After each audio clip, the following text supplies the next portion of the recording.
We have some breaking news to report. The Department of Justice Inspector General is announcing today that there will be a review of possible misconduct by the DOJ and the FBI leading up to the 2016 election. Justice reporter Paula Reed is live in Washington. Paula, what can you tell us about this? Rena, this is the long-awaited, much-expected investigation into the investigation.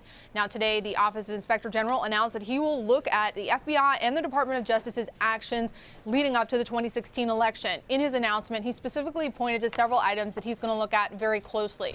The first is FBI Director Comey's big announcement on the 5th of July that he would not be bringing charges against anyone in this case. Rena, that was very unusual because usually when the FBI decides not to charge someone, they don't have a press conference and explain themselves.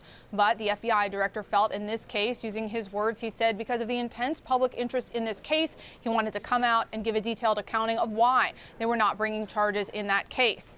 Now, of course, we all know that he had another announcement a couple months later in October saying that additional emails had been found. He's come under much criticism for sending that letter to Congress and for coming out publicly about this new development in the investigation.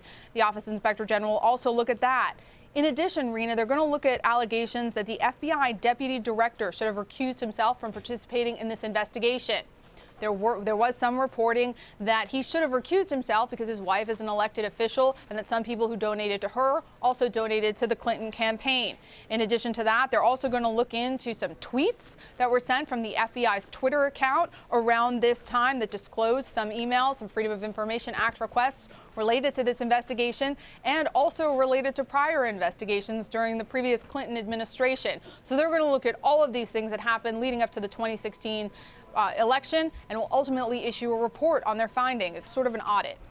Paul, I'm curious what the buzz is internally at the Department of Justice. I mean, do they really believe that people will be held accountable if they feel that there are issues that really shouldn't have happened in the first place?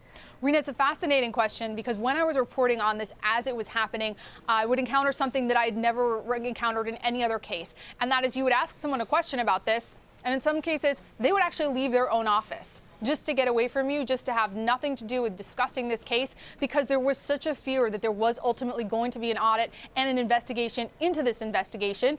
Many people expected Secretary Clinton to become the president, and they were extremely fearful of retribution. So this has been a long expected, long anticipated investigation into the investigation. People have been worried about it for a long time, but ultimately, Rena, it seems that while criminal charges can be brought as a result of what comes out of this, the most difficult thing is just going to be the embarrassment to have this all aired again for the FBI and the Department of Justice. Yeah, not a great way to start a new administration, certainly, but very telling detail that you said that a lot of people there saw this coming. Paula Reed, thank you for this report.